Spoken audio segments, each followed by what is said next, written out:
Let's turn our focus now to the appointment of Steve Letsike as the Deputy Minister of Women, Youth and Persons with Disabilities.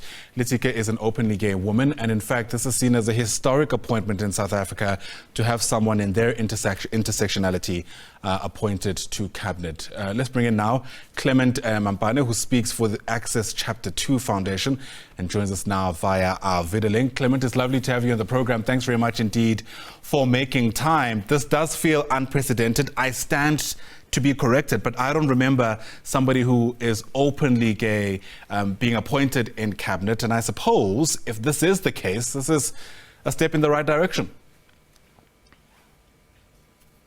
Good morning. Thank you, Ayanda. You do right. You're right. This is it's first of its kind, and I think we as the organization are very proud, and we're very proud of our executive director because Steve has been tirelessly an advocate for equality and inclusion and social justice for all members of the LGBTI persons, women and girls. So we do think that this is the right direction. This portfolio is something that she's been working in for the past 20 years, for the past 11 years with her organization. So we do think that this is a very huge milestone, especially for the LGBTI plus persons and women and girls. Yeah, as about to say, it's not just about the queer community, but it's also about other marginalized communities, including women and people living with disabilities.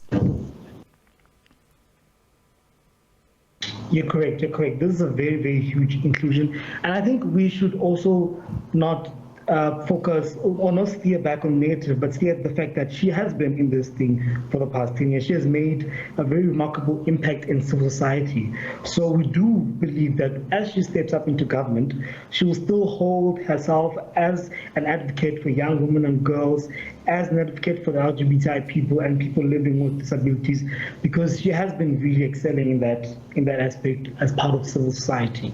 Of course, you and I know that there are so many different issues that need to be tackled insofar as addressing the plight of queer people, women, and those living with disabilities. I wonder where you reckon Steve should start, given the fact, as you've mentioned, that their involvement in activism in the space dates back so many years.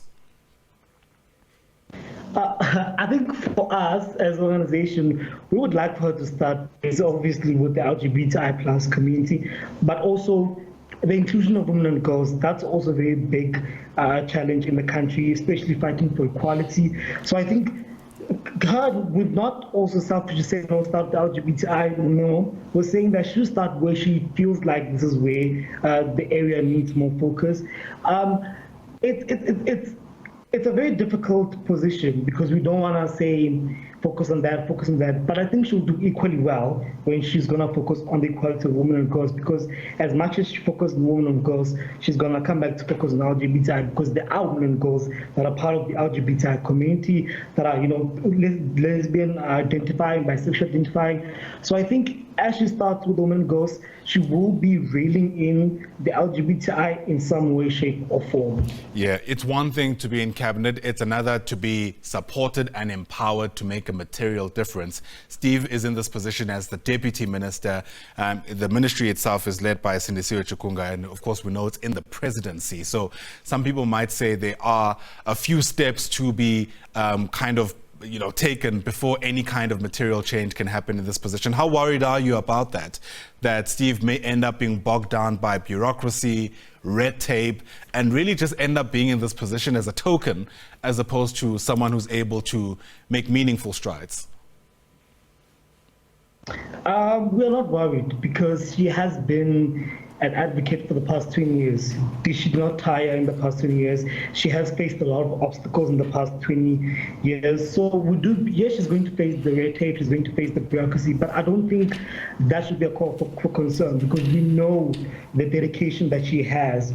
We know the commitment that she has in ensuring that she fights for equality and justice for all people. So we're not really as per se worried, and also we do know that she's not going to also forget herself or forget where she's coming from, because she does every day as she wakes up.